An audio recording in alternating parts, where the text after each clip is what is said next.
We are back! That's we right. are back!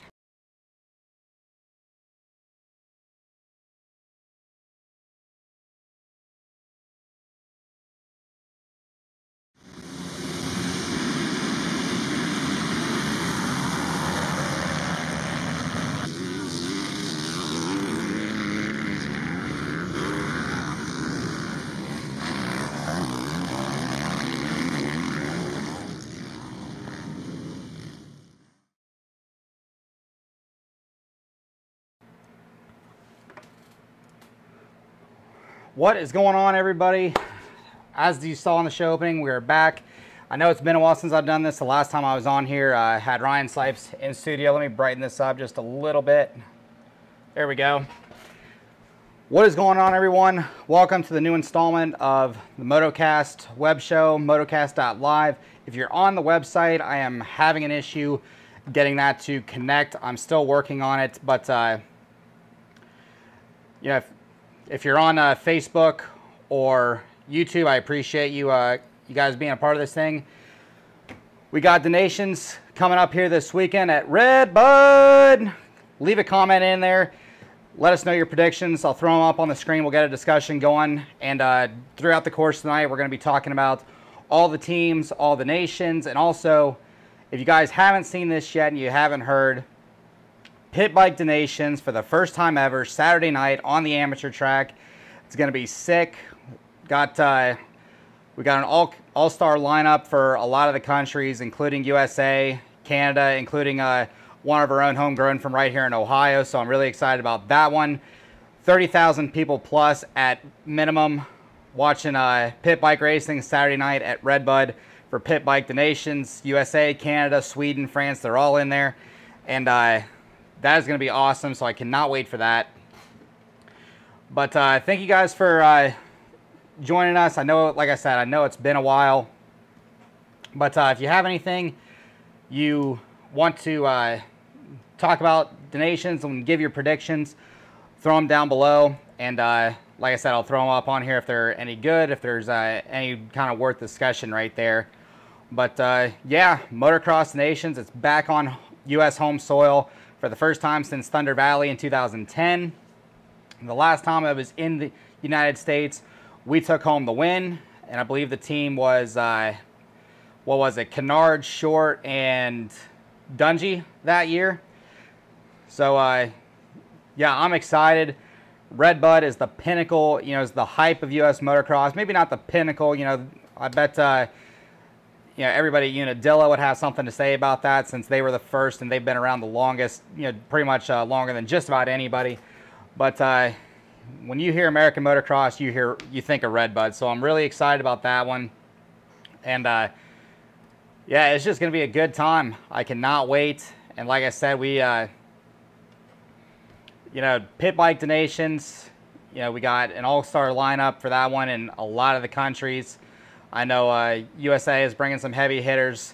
Canada, yeah. So I know some of you people watching are in Canada, but no disrespect there.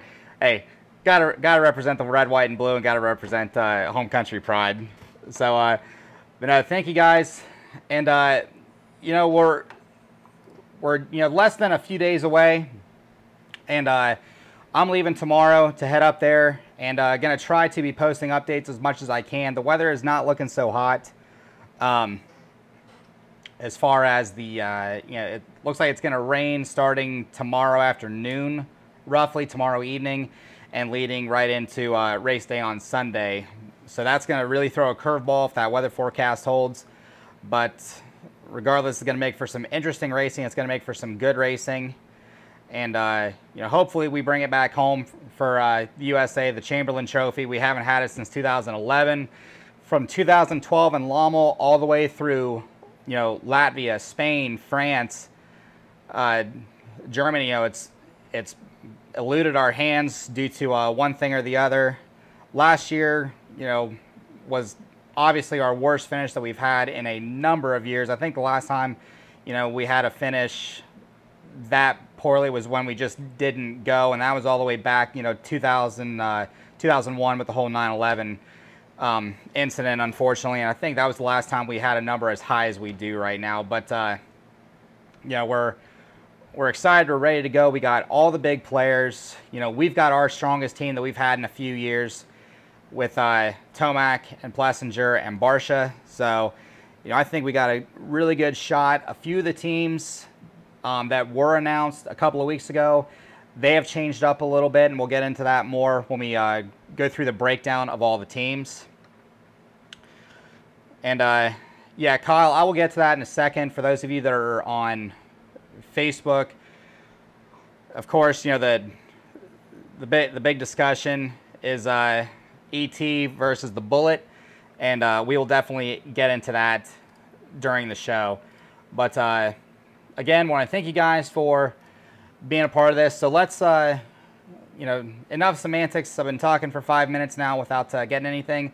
Let's get into the 2018 Motocross of Nations list. We'll get into the entry list. Now, some of these I'm up to date with. Other of the teams I am not entirely sure of. Some of the teams we just haven't had any updates on them. But let's get right into the list. And I'll bring this up so you guys can see it as well. So we'll start with the reigning multi-time, what is it, four straight now, defending champions of France. A lot of controversy around this one. If you haven't been following, which I don't know how you wouldn't have if you've been watching this, but a lot of controversy around France and the French Federation for not picking Marvin Musquin. And, you know, France, they've made some odd decisions, and France just, and this doesn't even go to Motocross of Nations. This goes to just about anything motorcycle related. I experienced a little bit of it last year. If any of you guys were following along my updates over in France last year for the International 6 Days Enduro, the ISDE, some controversy there as well. But just, you know, not, you know, how, you know, they've made some decisions in the past that haven't really sat too well with a lot of people. However, even when they haven't fielded their best team, they've still pulled it out. And last year was evident of that with bringing in Christophe Charlier in the MX2 class, who about a month before, or 6-8 weeks before, had a victory in the International 6 Days Enduro with Team France, you know, the overall team victory. And they bring him in. He was a motocrosser before, and he comes in and puts in solid performances and helps France to get that 4th straight title, or 3rd straight, whatever it is. But this year, they're going with Gauthier Paulin, who's been a solid guy. You know, in the GPs, the last couple years he hasn't been there, but man, when it comes time for Motocross of Nations, he steps up in a huge way, and he's the lead rider this year. Dylan Ferrandis, who's been racing over here, the Yamaha Star Racing Yamaha rider in the 250 class, is he's going to be racing MX2 on the number 2, and he had a really good run at Redbud this year. I think he was top 5 roughly. He's a solid pick. And then it says on here on the list, Romain Febvre, the former MXGP world champion, is now out with an injury, so they're bringing in the 2014 MX2 world champion Jordi Tixier, and that more than likely, unless Tixier steps up, that might have just, you know, ended their chances at a win. A podium is still in the cards, I think, if Tixier can step up. We don't know what bike he's riding. He started on a somewhat of a Kawasaki team this year, and he stopped racing. He parted ways with that team. He did race the Netherlands last week, or no, not Netherlands, Imola. The Imola GP 2 days ago. On a KTM, on a privateer KTM, so we're not entirely sure what he's going to be racing. But Tixier, like I said, he's the 2014 MX2 World Champion. He's filling in for Febvre. So if he can get everything together, the reason he hasn't had so much success the last 4 years is because of injuries. Ever since he won that world title, he had to go up. He didn't even get to defend the title because of the age limit, the 23 and up limit in the Grand Prix circuit. So just injury after injury has forced him to just not be on par with the rest of the guys compared to that 2014 season. But that is Team France: Gauthier Paulin, Dylan Ferrandis, and Jordi Tixier. I will give them top 5 definitely on that team. If the cards go well, podium, I'm not entirely sure about a win. We'll move on to the second place team. This one is a very strong team, Team Netherlands. Jeffrey Hurlings, the newly crowned MXGP World Champion, the Bullet. You know, everyone wants to talk about it, and I'll throw this up right now. Like I said, thoughts on Eli against Hurlings. Here's the thing, you know, you can't base this off one race. I know everyone wants to, and that's the whole point of this event, but you can't just, they're both great riders. Eli has his strengths, Hurlings has his strengths. Eli's going to have home soil advantage. He knows this track. Hurlings is just going to do whatever it takes for him to win the race. He wants to prove that he's the best rider in the world. We already know, we've known for the last 5-6 years, he's the best sand rider in the world. But he wants to be known. Sorry about that. He wants to be known as the best all-around rider in the world. And that means over all the Americans. Lommel, he was hands above everybody else in 2012, and you know he grew up 20 minutes away from that racetrack, and he's a sand specialist anyway, so that's just, you know, a no-brainer. This is a sand topsoil track, but it does have that hard base, and they're probably, you know, I'm wondering what, especially with the rain, how far they're going to dig into that base before the weekend. But you know, Hurlings wants to prove a point. Tomac, I wonder if Tomac, you know, is going to go out, you know, set to beat Hurlings, or if he's just going to go out and, you know, try to do what he can to give USA a good chance at winning back the Chamberlain Trophy. Calvin Vallanderen, a solid pick for Team Netherlands this year. He's done it before. He really stepped up this year on the, I think he was on the 114 Honda, or maybe the HRC factory Honda in the MX2 class this year. I think he had some podiums. He might even have had a win during the year. I'll definitely give him a top 5 definitely in the MX2 class, possibly even a top 3. Yeah, Vallanderen had a really great year. This was his best year on the GP circuit, so I expect Vallanderen to do good things, especially if he can get off the line. He's kind of inconsistent when it comes to starts, but if he gets off the line, he's going to mix it up with the rest of the MX2 guys. And then finally, your MX Open rider, Glenn Koldenoff.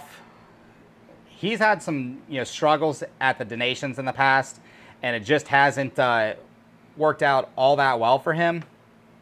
But he's a solid rider, and he can definitely put it in the top 3 in the MX Open class. So I mean, that's a really consistent team. That's a really solid team for Team Netherlands. One of the best they've put together in recent years. Number 3 from last year on the 789 bikes, Great Britain. I'm not entirely sold on their team just because of their MXGP rider, and that's Tommy Searle. We saw Tommy over here, you know, around 8-9 years ago. Ever since he's gone back, he's had some good finishes, but the last few years have just not gone his way. He's had a lot of injuries, so I think he's the weak link on this team. If he can put together a solid top 10 result in the motos, and that's combining MX Open and MXGP and MXGP and MX2. If he can put in a solid top 10 finish in both of those motos, that really gives Great Britain a great chance for you know, a podium overall, you know, again, because this last year was the first time they've been on the overall podium in 20 years, I think it was, ever since Great Britain won the event back in 1994 with Paul Malin leading the way, and he's going to be leading the broadcast with Jeff Emig, and you can watch that on mxgp-tv.com. Ben Watson. Ben had an unbelievable year in MX2. You know, he did them before. He and his brother Nathan, and Nathan's been doing the hard enduro series for Factory KTM. But Ben really had a strong year on his Yamaha machine, and he's definitely a top 5 guy in the MX2 class. And I wouldn't put it past him to really throw it against some of the MXGP and the MX Open riders in his 2 motos. So Ben Watson's definitely a strong pick. Let me read a comment here. A while ago, Hurling said in a video that a goal of his was to come to the U.S. and race like Roxon has. Do you think it's a possibility that he'll ever come over here full time? Let me throw this up so everyone can read it. Coleman, I do not think he's ever going to come over here. He's making entirely too much money over in Europe, and just to clarify that, he's making a whole lot of money off of Red Bull KTM, who's his gear sponsor, Alpine Stars, I think. And then whatever he's wearing up on the helmet, Arrow, I think. Yeah, because there is no purse in the Grand Prix. You know, there is no set payout. There is no payout at all. Not even that it's set. It's not set. It's just not existent. But he's making too much money over there. He could come over here and definitely be a threat to win a title. I don't think he's going to do it because he's still like a handful or two of races shy of getting the record, the winning record for Grand Prix victories over Stefan Everts. I think he might be able to do it next year, actually. If not next year, he can do it in 2020. But I think he wants that record. He's already got the MX2 record. Todd says he'll be here in 5 years. He might, but I think he's probably under the same deal that Stefan Everts. Why Stefan never came over here full time, just because of the money that he was making. Not to say that he wouldn't make great money over here, probably even better money. But I think he wants the records. You know, he sat back in MX2 2 additional years just so he could get those records. But I think he has his eyes set on those records. Maybe once he gets those, he might entertain the idea of coming back over here full time on a more serious note. But I think he's going to go for those Grand Prix victory records first and beat Stefan Everts for the overall win list on those. Max Anstey is the MX Open rider. He went 1-1 in the motos last year. In where even were we last year? We were in Great Britain last year. Yeah, so yeah, that's right. It was home soil victory for him, you know, right in front of all the fans, all the British fans. Anstey, he was inconsistent this year. I think he even had an injury, but he really stepped up last year, especially on the 450, and he was the MXGP rider last year, and he went 1-1. So he's definitely a top 3 pick in the motos overall. He's one of the top guys. He can run. He's been known to run with Hurlings. He's raced Barsha over here, you know, years ago. So he knows pretty much everyone that he's racing against right now. But Anstey's a solid pick. Great Britain has a solid team with the exception, like I said, of Tommy Searle. So I wonder how that's going to play into it. But Great Britain definitely has a top 5 team, even with Tommy in there, possibly even a podium team. So many of these teams are so strong. I know I'll get repetitive with a lot of this, but so many of these teams have such an arsenal behind them with their guys. If one thing goes wrong, you could see somebody go from winning to 6th. You know, that's just how close, you know, what the potential of all these teams are. Look at, if you look down on the sheet, 4th place from last year, Team Belgium. I think this team is solidly in place. I don't think there's any changes there. Clement Dessau, I'm a big Dessau fan. I have been for a number of years, and I really wish he would be able to stay healthy to have a shot at the world title against Caroli and Hurlings. Years ago, 5 years ago, I want to say, was when he had his best shot, I think, when he was riding for Suzuki, and it just didn't work out. But Clement's a solid rider, and he's definitely a top 5 rider in the MXGP class, possibly even a top 3. But he's going to be strong. Yago Geerts, this kid, I think he was a rookie this year on the MX2 class, and he really stepped up. I think he had a moto win there. He had some overall podiums. He really, you know, he had that rookie 18-year-old mentality, and you know, he just really threw it at the guys. He wasn't afraid to bang bars with them. Yeah, he made some mistakes. He made some rookie mistakes, was inconsistent, but he definitely showed flashes of speed, you know, on several occasions. So if he can just put together a solid moto, he's one that I would definitely put in the top 3 in the MX2 class, maybe even a win if the cards fell right. But I think Yago Geerts has been a great pick for this team, and like I said, if the cards fall right, he's definitely a solid pick. You know, I'd say 3 to 5 definitely in the MX2 class. And then your MX Open rider, Jeremy Van Orbeek. Jeremy just, the last couple years, has not been up there in the MXGP series. He steps up for this race, though. I would have been interested to see if they would have changed this up, though. They couldn't have gone with Geertz in the MX Open class, but Van Orbeek in the past has been a great pickup for the MX2 class in Motocross the Nations.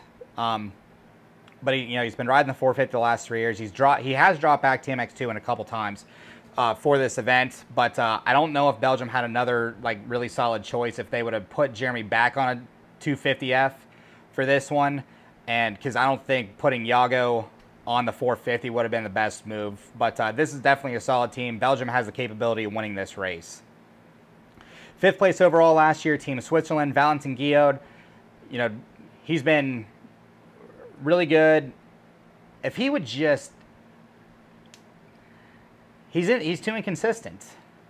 At this race, though, he's pretty consistent. Not upfront consistent, but he's consistent.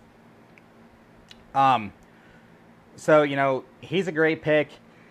Killy Alberson. Now, this is if you remember Killian Alberson, if you remember that name, he's raced the 250 class, I think in the West Coast Supercross Series last year or two.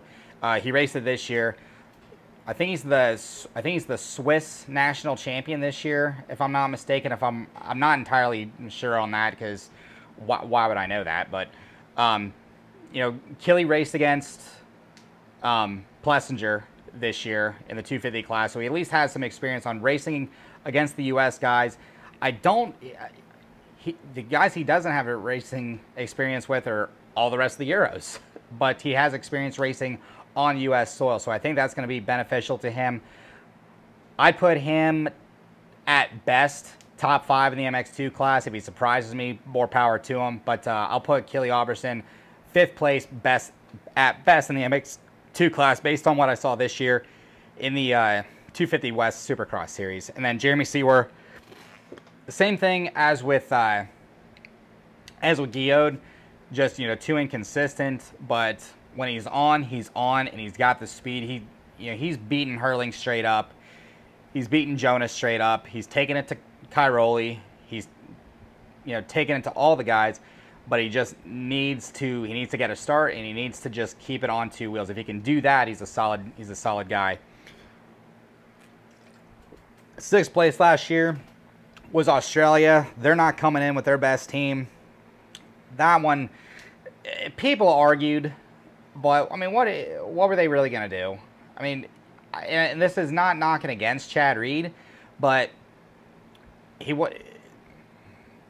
didn't know he was going to race, Ironman. They didn't know he was going to do that well, and they already had their team selected. So, before anyone starts bashing on them not choosing Reed, that was a last-minute thing, and they already had it in place with Kurt Gibbs in their MXGP class. Hunter Lawrence. Now, Hunter, he took the MX2 overall last year in Donington Park, Matterley Basin, sorry. Over Zach Osborne. He hasn't had the year that he wanted this year in the MX2 class. He had an injury. I think he was just kind of over it. Once he had the injury and he knew he was out of the championship, I think he was just kind of over it. He's coming over here next year anyway with Geico Honda. So, but for this race, I think he's going to be there, and I think he's going to mix it up with the guys, and he could win the MX2 overall for the weekend. And then Mitchell Evans, I don't know much about Evans, but Lawrence is the strong link on this team. Gibbs is a solid pick, don't get me wrong, but he's just not he's not a Michael Byrne, he's not a Chad Reed, he's not a Jeff Leask from way back when. If you guys remember that name from back in the 80s and the 90s, but. I'd say a top 5 finish from Australia would be a great finish for them based on this team. Italy, we're going with the 9-time world champion Antonio Cairoli. He wants to prove that he's the ultimate guy. I know he lost on the title this year, but he wants to prove that he can beat. I mean, he did it this year in the Grand Prix circuit, but he wants to prove that he's the guy. He wants to beat Tomac. He wants to beat Hurlings. So he's going to do what he can. And, based on this team, I'd say top 5 would be a good bump for Team Italy. Michele Chervelin in the MX2 class, he's a good starter, but he just fades. If he gets in the top 10, that's great for him. I'm saying when he gets in the top 10, that's great for him in the MX2 class in the Grand Prix circuit. but he's just not.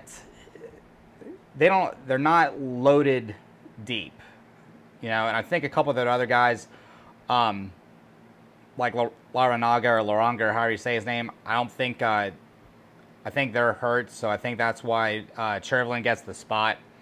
And then longtime veteran Alessandro Lupino, he actually had a good race this weekend in Imola. He got a hole shot. He got Kawasaki the third hole shot this year in the first moto at Imola on Sunday. So, but you know, he just hasn't had that speed. So I think a top 5 for Italy would be great for them with the team of Cairoli, Chervelin, and Alessandro Lupino.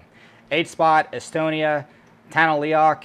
I've always been a huge Tano Leok fan, and I think this is like his 37th Donations.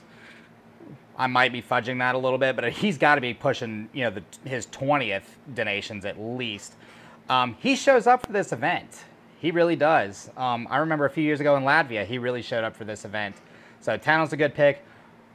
Hardy Roussiorg, I have no idea who he is. I've never heard that name before. He's racing MX2, so I'm assuming he's just local to Estonia. So I'd say top 10 for them would be great. And then Harry Kulis, you know, he's been a strong addition to his Team Estonia in the past.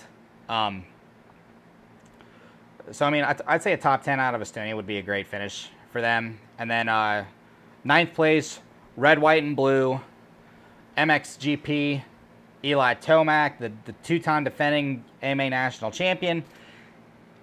He wants, you know, I wonder if he's going to try and go out to prove that he's the number one guy, or if he's going to play the team role and just, you know, put in solid finishes. If Herlings gets away from him, he gets away from him. I hope he doesn't do like what he did in Teutschenthal in Germany back in 2013 when he was chasing Roxon and then, you know, scrubbed it wrong over that big wall, like the Henry Hill type you know, wall that they had, and threw it away and, you know, cost USA the chance at winning. But if Eli just, you know, rides within himself and just puts in strong finishes, you know, that'll be a really great step towards getting back the Chamberlain Trophy. The newly crowned 250 national champion, Aaron Plessinger, go Ohio. If he can get off the line, that's you know, always been the struggle with him. He actually really improved on that this year. So, you know, I'm not going to knock on him too badly. He really improved on his starts. We saw that especially at Budds Creek when he wrapped up the title. They got both hole shots and, you know, ran away with that first moto. But, you know, he's racing against 450s in this one. But I'd say Aaron is capable of putting in a top 3 finish in a moto overall, not just, you know, winning the MX2 class or getting a top 3 in the MX2 class. I think Aaron, if he can get off the line, has the ability, with the way he rode this year at the National at Redbud, I think he's got the potential to put a top 3 overall finish in the motos, in the MXGP MX2 moto and the MX2 MX Open moto. So I'll call that right now. Aaron Plessinger in at least one of the motos, top 3 overall. And then Bam Bam Barsha, he really resurrected his career this year. You can't argue with that. And, you know, he really put it together, and he is definitely the next best guy behind Eli.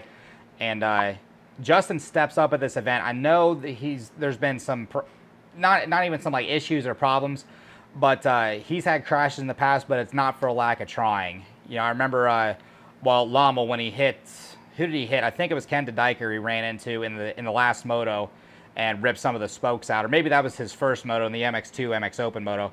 But Justin's just going to go. He's going to go and go and go. And so I think between Eli and Aaron and Justin, you know, this is the best team we've had in a few years. And I think, you know, if we have no problems, that we're going to bring back the Chamberlain Trophy. 10th place from last year's Team Sweden, Philip Bankston. I like Bankston. Latvia a few years ago, he really put in a strong ride. And I think if he can, you know, get it up there on the start, I think he can run with those guys. I think he has a potential to put a top 5 overall finish in a moto. Alvin Osland, MX2 class. really good pick. You know, I don't know if he's their best guy, but he's the best guy that they had to pick up. But you know, he's gonna put in the work. I think he's capable of a top 5 finish in the MX2 class. And then Anton Goal, I think he's been primarily racing in Sweden this year. It'd be nice if Freddie was watching this right now, so he could weigh in on this. Freddie Noren, if you are watching this, if you and Amy are watching this at all, comment or message me or something, and let me know what you know about Team Sweden between Bankston, Oslin, and Anton Goal. Canada, I'm just gonna do it anyway. As much problems as we had last year, especially with 2 DNFs out of Sealy, we still beat Canada. But sorry guys. But Colton Fasciotti, I think he got back the national championship this year in the 450 class. So he's kind of brought back to where he was 5 years ago.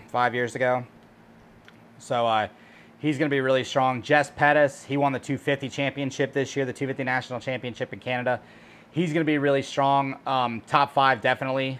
Maybe even a top 3 in the MX2 class. And then it's not Kevin Benoit. It is now Tyler Medaglia. And since Medaglia is racing Donations, he is now off of Team Canada for the pit bike Donations, unfortunately. And but they replaced him. I can't remember who they replaced him with. They posted it, but I can't remember who they said. But no, strong team for Canada. I think this is definitely a top 10 team, maybe even a top 5 team if everything goes right. And Medaglia really rode strong this year, and he put in a great finish at Ironman this year at the final race. I'm going to skip around a little bit because some of these other teams just, you know, Ireland, you know, between Graham Irwin and Martin Barr, they're the best 2 guys. I don't know. I'm not going to expect much out of them. Same thing with Portugal, Rui Gonçalves, or Goncalves, or however you say it. There's a little accent on the C there. He raced over here, and he's raced over in Europe. But we'll get right to this one. Puerto Rico, baby. Kevin Windham, Ryan Sipes, and TP 199. This is great. You know, I was really up on the idea when this was originally said, and when Ronnie Mack was in the picture, when it was just going to be all 2 strokes. But you know, Ronnie can't race because Ronnie is a fictional person. So, next best choice, call up K-Dub, man. And I don't know. Let me know in the comments. Should I keep this and in support of Windham? And that video was just classic. You can't go wrong with that video. That was just awesome. But I'm really glad Windham's back out and racing. And if you haven't seen, they are auctioning off his bike. It's on the Road to Recovery eBay. So search up Road 2, number 2 Recovery. And the bike is listed on there. I think they should have raffled that off. I think that would have done a lot better, at least money-wise. Maybe it would have complicated things, trying to get like a winner and all that stuff. But it definitely would have raised more money if they would have raffled that bike. Yeah, exactly. KW Gump, K Windham Gump. But he's racing a 450, and Geico and American Honda have stepped in to help him out, which is awesome. You know, and that's all based on a handshake. You know, and that's how a lot of his deals were the last few years, was a handshake, which was awesome. But excited to have K-Dub back for at least one race. Ryan Sipes, the man who does it all. We had him on about a month ago, the last time we did a show. And he was going to ride a 125, but I was told that he is going to race a 250F now, and he has a race engine in it, a factory race engine from Husqvarna. So that's going to be good. And I think he is going to. I think he's going to do well. He did a 235-minute motos this year at Muddy Creek on the 125, and that was harder than doing it on a 250. So I think Ryan's actually going to do well. And then Travis, he's been training. He's been taking this way more seriously than I thought he would, which is really cool to see. But if nothing else, Travis will hook Larocco's Leap and, you know, do a Superman or a Pendulum, you know, can whatever, and at least give the crowd a show. Gabriel Catala, it it was originally like said that he was team manager, but it's actually, for appearance's sake, it's going to be RJ, Rick Johnson. He's going to be the team manager, but for the paperwork and everything, it had to be put as Gabriel Catala, because I think he is the even though Puerto Rico and Guam are U.S. territories, I think that it still had to be an FIM licensed person that was the team manager, and I don't think RJ has an FIM license to do that. So that's the only reason it's labeled as Gabriel Catala instead of Rick Johnson as team manager. But again, if you haven't been following up with this, money raised for Puerto Rico, there's ways to do it on. You can look up on Facebook. You can look up on Instagram. Go to Ryan Sipes' Instagram. He's got a link on his bio for the project that's going to it. But go support them. All the money, and eventually, once everything is done, I don't know when exactly they're going to do it, but Ryan talked about this. They are going to Puerto Rico and help out with the hurricane relief effort there. And I think they're going to do some stuff motorcycle related, but they are going to help out with the relief. So donate, send money, whatever you can do, and that's just a great cause. Up next, Team Spain. This includes the newly crowned MX2 world champion, 17-year-old Jorge Prado. But we'll just start with the MXGP. Jose Butron, when he was in MX2, he was solid. Like, he was a really strong guy. He doesn't have a factory ride in the MXGP class, so he's doing it, like, not privateer, but he's not factory either, so he's kind of struggled. If he gets in the top 10 in the moto and MXGP, that's great for him, but he just hasn't hasn't been capable of doing it. But, Butron is a solid guy, so, I mean, top 15. If Spain can get into the top 10 overall, that's great for them. Prado, he just wrapped up the championship, and that was in part to last year's champion Paul Jonas not being able to make the final round. Even though, I mean, he would have needed an absolute disaster to get the championship back. I think Prado basically needed to, not finish both motos in order for Jonas to get it back. Prado really came on strong in the second half of the season, and that's what really gave him the momentum and got him that MX2 world title. I don't know anything about Carlos Campano. I'm assuming if he doesn't race, either he races the MXGP class or he races the Spanish Motocross series. I don't know anything about Campano. So if somehow Butron and Prado can get really good finishes, I'm really excited to see what Prado can do against AP and Ferrandis, especially. I'll go back through the list real quick and give a 5 guys that are going to be up for it in the MX2 class. Dylan Ferrandis I'll throw in there. I'll throw Valandrin in there. Ben Watson, Yago Geertz, Hunter Lawrence. That's already 5. Aaron definitely. Maybe Pettis. I don't know about Ryan. But then Prado. So 7 guys. 7 guys for 5, maybe 8 with Ryan, depending on how he does, and how he can get off the line. And just Ryan's in shape. I'm not taking anything away from him. Just I don't know. Like, that's the only thing. I just don't know with Ryan. Team Germany. Roxon is back for the first time in 4 years, I think. So he's going to mix it up with Cairoli, Hurlings, Tomac. He's going to be in there. I think he's finally, back to the way he wants to. Henry Jacoby. Jacoby actually put in strong rides this year in the MX2 class over in the Grand Prix, so I was actually really surprised by him. And then Noggle, I think, sorry. I think Noggle had this year was a year he wants to forget, but he's the next best guy they got other than Roxon. I still remember 4 years ago when he woulda, coulda, shoulda won the world championship, and it just didn't work out for him. Or maybe that was 2015. Yeah, it was 2015 when he was up there leading, and then he got hurt. But Max has proven strong in the past at this race. So, you know, Germany's got a really good shot at getting a top 5 out of this. Czech Republic, no. Brazil, their MX2 rider, Enzo Lopes, who rode for JGR Suzuki. So if Brazil can make it into the final, that'll be great for them. South Africa, Michael Doherty, Bradley Leonette, who raced West Coast Supercross, and an FXR rider. And I forgot to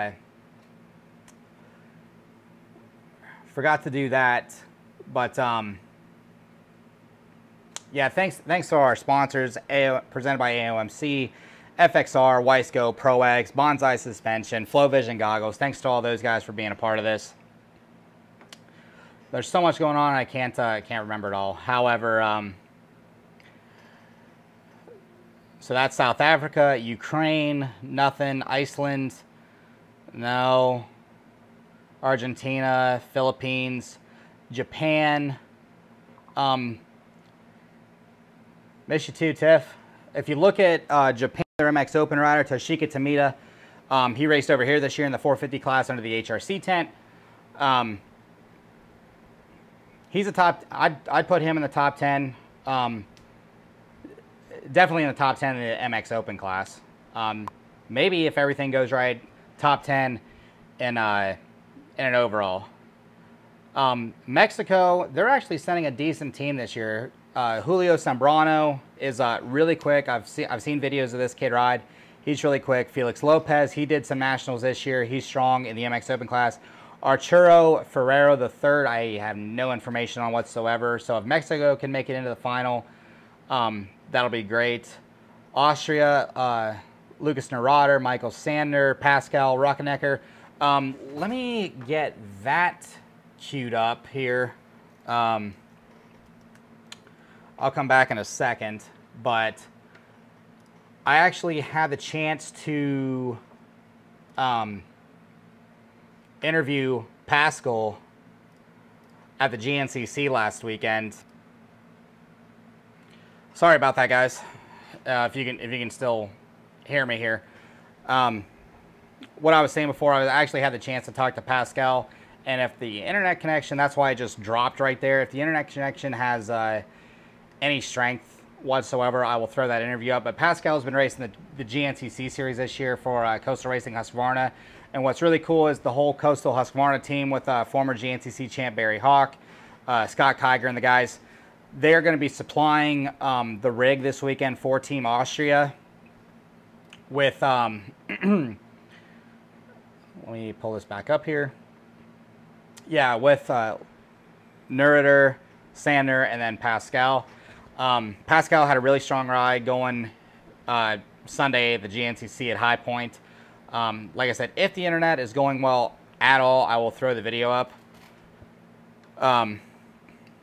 And then, let's see, Venezuela, they're going with Anthony Rodriguez, who's raced over here in the past. He was living at MTF for a number of years, as well as another MTF rider, Lorenzo Lacurcio. So Venezuela, along with Carlos Badali, however you say that, they got a chance to put it into the A final, into the mains. And then Guam, this is another U.S. territory. Brandon Shar, who he carried national number 73 this year. Cody Williams and Sean Lepanovich. If those guys can put it together and get it into the main, that'll be awesome. Have 3 U.S. territories basically in the A final, which would be awesome. And then the final 2 teams, Chile and Guatemala. Nothing on them. So let me get back here. So that's the entire breakdown of the 2018 Motocross the Nations in Del Mar, Chile. I'll be heading down there, so stay tuned to Motocast.live. Once I figured that out, if you're on Facebook and you're on YouTube, thank you guys for watching. I'm not ending the show. Yeah, I'm just rehashing that out there. Let me throw this up while we're at it.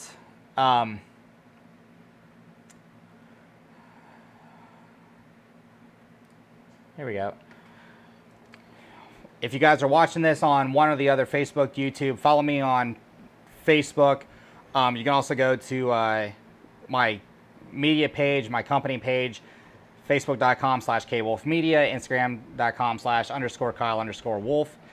YouTube, if you're watching this on Facebook, subscribe to my channel, youtube.com/C/Kyle Wolf. And then I haven't gotten started on anything yet, but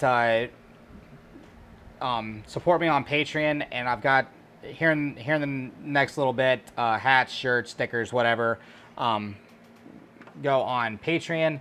And then again, thanks to all of our sponsors, presented by AOMC right in the center, Wiseco Performance Products, ProX, pistons and components, Flow Vision goggles, FXR race gear, and I will show you guys these right now.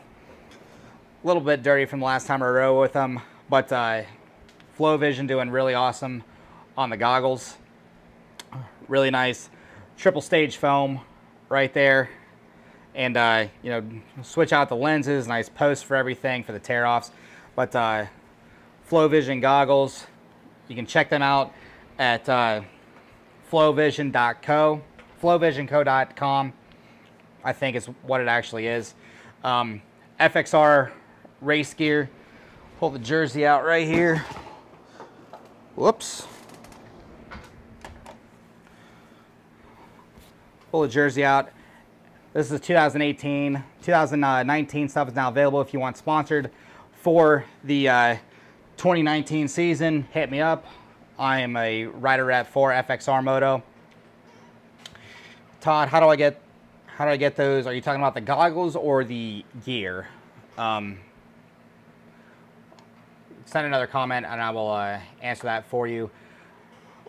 But yeah, thanks to all those great sponsors, along with Bonsai Suspension, Levi Kilbarger, helping me out with that. And I want to give a shout out as well to Evans Coolant, John at Evans Coolant, helping me out a little bit there. So I figured I'll throw him a plug. Do they sponsor Old Farts goggles? Yep, they definitely will. Nick's been awesome. I've been talking with him today at Flow Vision. But yeah, they absolutely will, Todd. But yeah, so let's get into the next topic of discussion. We're still going to be talking donations. The first ever pit bike donations on the amateur track Saturday night, and I am really pumped about that. Let me see if I can find that list really quick so I can show you guys. I didn't have it pulled up already. Yeah, let's see here.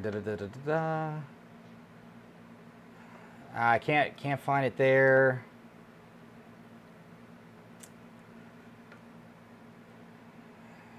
I don't know if they ever announced a full list or not. I do know one thing, that Team USA, it started out originally with Ivan Tedesco. He is now off the team. They're going to replace him with Carson Brown, which I think a lot of people wanted. So that's going to be interesting. And then we've got the man Ryan Villapoto, and then the all-time pit bike national champion, the 156, Willie Browning. Willie B is going to be doing it up for red, white, and blue. He's been practicing. Go check him out at Willie 150. I think Willie 156 or Browning 156, or Willie B 156, something like that. I'll just look it up right now so we know for sure. 156WB is Willie Browning's Instagram handle. You can follow him on there. Pit bike donations. That's going to be awesome. Sweden's got a good team. Lars Lindstrom, who has been Chad Reed's mechanic, I think he's doing it. France has put together a good team. I think LeBig has been working on that one. I think he had a hand in a lot of the teams, actually. But I'm excited about that. And I texted Willie earlier, and I don't know what happened, but couldn't get a hold of him. But I'm pumped, and I mean absolutely pumped, that we got a pit bike donations. 30,000 minimum people flooding around that amateur track to watch pit bike donations. I think there's 10 teams. Canada has a team, and that includes that. They've had a change of that. Yeah, it's let's see. They had a change, and then maybe this is the team. I don't know if this is the team or not. Let me pull this up. I saw a notification about this.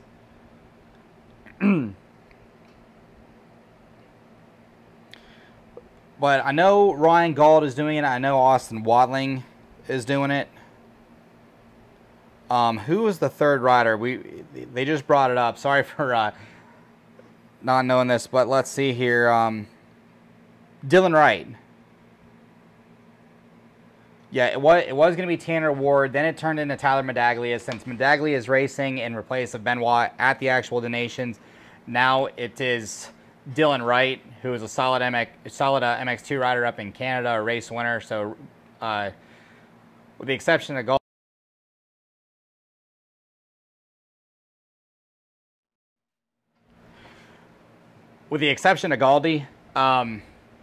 and nothing against Gauldy, and I like Gauld. I've talked to him several times over the years. I like Gauld, and he's a fast racer. He was, I don't know, but I'd say USA against Canada. From all the teams that I heard, and I wish that there was some more information so I knew what the other teams were.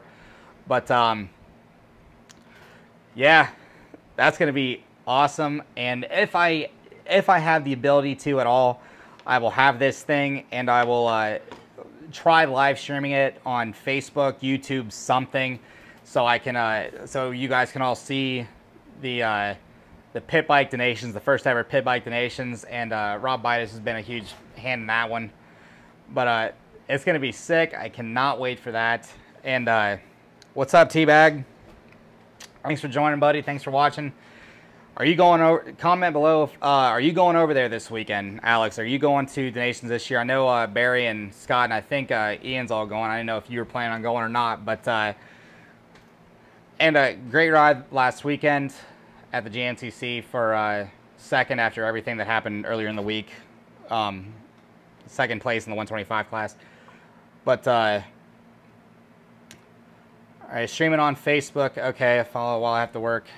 Okay, Tiffany, yeah. Facebook is more than likely what I'll end up doing. I want to get more viewership going on YouTube if at all possible. But 14 countries and updated on race sites. I just got a message. If you can send me that link.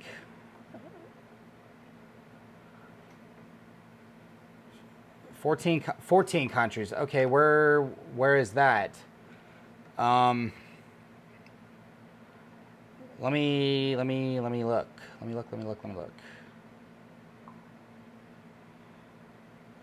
Come on, man, you gotta go. You gotta go, Alex.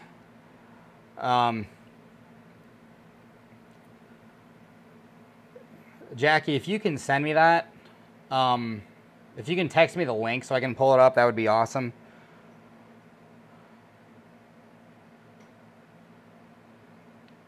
Yeah, I just got a text from Jackie saying, there we go, here we go. If I can.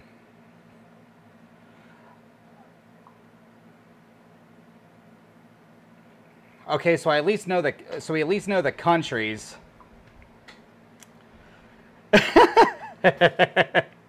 I gotta throw this up there.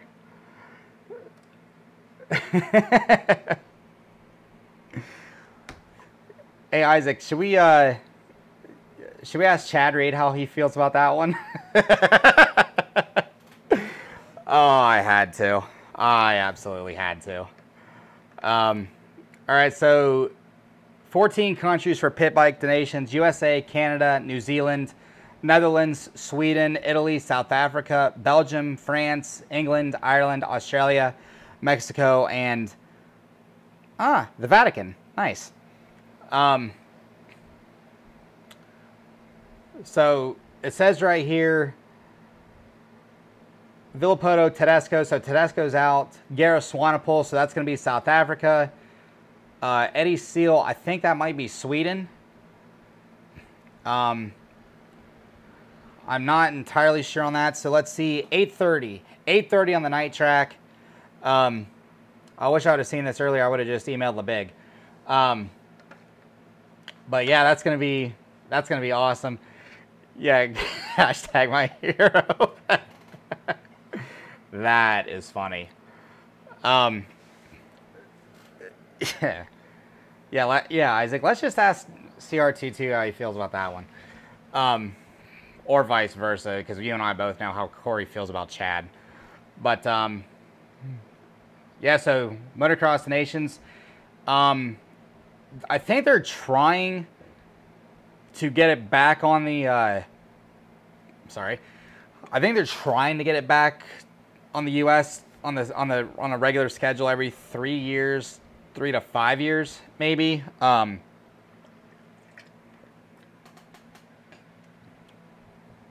You know, it was 2007 was Budds Creek, 2010 was Thunder Valley.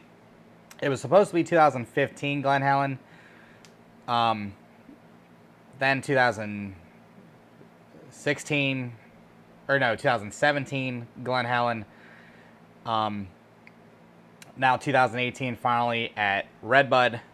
And so if it comes back in, let's just say 2021 to 2023, let me know in the comments, for those of you that are still watching, where do you think it should go for the next installment of Donations? I'll ask that right now, just before wrapping this up. Yeah, let me know what you guys think on that one. Where should we go in the next Donations? We've gone to Unadilla. That wouldn't be such a bad thing, honestly, to go back to Unadilla. I mean, every other country has had it at least at their track at least, you know, twice now, and we've only ever had it here 3 times. This is time number 4, and France has had it 12 times probably. Yeah, let me know what you guys think. And Muddy Creek or High Point? Tiffany says Muddy Creek or High Point. I don't think Muddy Creek has the room for it, based on what I've heard. I've never been to that track. As close as that is to my house, I've never actually been to that track. From what I've heard and everyone that I've talked to ever, I don't know if that place has the room. High Point, that, I mean, if they open it up like they did for the GNCC last weekend, that might actually be a possibility. If there's any rain, that would be a huge issue for that weekend if Donations was ever at High Point. Great track, you know, and especially that's with that being a more Euro style track. I like that. And like I said, if for those of you that have been to High Point in the past, if you've stood and looked over on the, like, way on the other side of the valley and seen like an empty field there that's really never ever been used, the Matthews property, Matthews family property, that's where a lot of the GNCC course was on last weekend. So if they opened up all that, that has the room for it. So I would love to see it at High Point. I would love for it to be that close. Not that even Redbud is even that far from me. It's only 6-7 hours, but High Point's 2.5-3 hours for me. So I would love to see it at High Point. I think that would be a great racetrack for it. Room maybe, but like I said, if they open up that other side of the property, if they open it up to Matthews farm property just for the parking sakes, I think that would be a great place to do it. Todd, you think Sam can get it done? Like I said, I've never been there. Just based on what I've heard, I've heard that Muddy Creek doesn't have the room. I could be wrong. You know, a lot of you guys have all been there. I'm just saying, like, I'm just based on what I've heard. I know they're big enough to hold a national. The Nation's a different story, but I don't know. You know, that like I said, it was just based on what I've heard in the past over the years, talking to people that have gone. But yeah, High Point would be great. If Muddy Creek has the room, I think with a few track changes, I think that could be a good one. I think Unadilla, going back to Unadilla, would be a great choice. I know there was talk after the USGP last year at WW Ranch. I know that was being looked at. I know that new one in Central Florida, that Florida Tracks and Trails, I've been told that has the room for it, which would be great, especially in October in Florida. That would be, a good one. If you go out west, Thunder Valley would be a great option again. Glen Helen, yeah. Even though I'm just gonna assume Glen Helen doesn't want to do another FIM race, since they basically canceled their donations after all the low turnouts that they had for the multiple Grand Prix attempts that they had close to 7-8 years ago, roughly. So I don't know if Glen Helen will ever do it. I don't know how much room is there. I'd love to see it at Washougal. I think that would be an awesome place to have that race. Washougal, even Millville. But yeah, I think any number of those tracks would be great tracks. Like I said, it's all based on room and being able to get everybody in, and having a great racetrack, and then as well with just tracks wanting to just wanted to do it at all.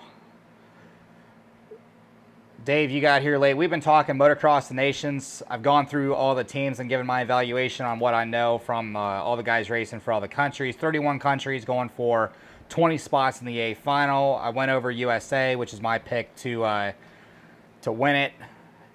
I think Hurlings will get a moto win. He and Tomac will probably split moto wins. As far as I'll bring that up since everyone's starting to comment with their pick for winning. MX Open, I think as far as outright moto wins, I think MX Open is going to take both of the moto wins, the MX GP MX2 and MX GP MX Open. I think an MX GP rider will take the overall moto wins, and I think Tomac and Hurlings could split those. It's gonna be a toss up to whoever wins that class between those two.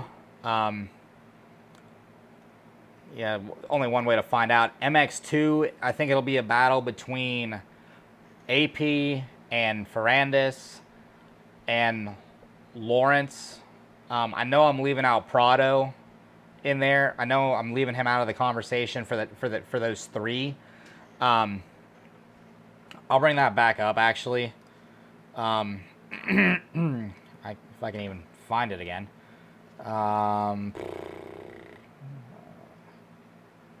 Yeah, there we go.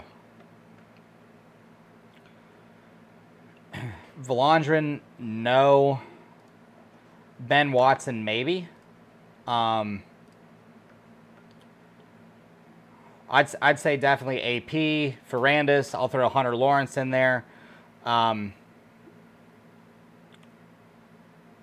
throw Prado into that mix. Oh, I completely missed New Zealand on there. Cody Cooper, Hamish Harwood, Reese Carter. Maybe that's why I missed them, other than Cooper. Yeah, MX2 win. I'll go with Ferrandis, Plessinger, and Hunter Lawrence to be up in there, and that's based off of what we saw this year and what we saw at the Nations last year at Madeley Basin. And then MX Open, that'll be a toss-up. I'm not going to add Tixier into the list. Koldenoff, maybe. Anstey is definitely a possibility. Van Orbeek, for sure. Lapino, no. Koulos, no. Barsha. Maybe even Medaglia. So Medaglia, Barsha, Jeremy Van Orbeek, Max Anstey, and Glenn Koldenoff. So 5 guys to go for the win there in the MX Open class. So, yeah, we're over an hour in this, and I think I'm going to cut it off there. I don't know how many of you guys are watching, but I want to thank you guys for being a part of this. I'll be posting as much as I can. I'm still going to try and enjoy my weekend, but I will give you guys updates as much as possible. I'm wondering how well the cell service is going to be there with 50,000 plus people all trying to use it at the same time.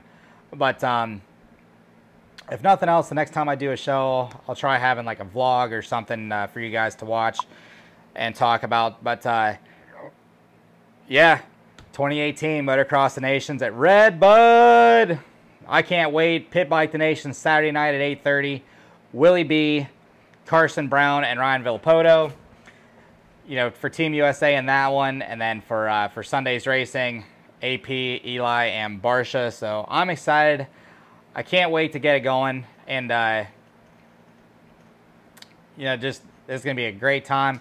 I missed Thunder Valley. You know, a few weeks before the event, they were all saying, you know, the Euros aren't gonna go, this and that, so I didn't go. Isaac, don't even start with me. I know what you're gonna say, but I'm not missing Red Bud. This is too good, and if any of you guys are going, get a hold of me. We'll meet up and have some fun, have some good times, and enjoy some good racing. So that's going to do it for Motocast episode number 5. Thank you guys for watching again, and I will see you next time, and I will keep you guys updated from Red Bud, Motocross the Nations 2018. See you guys.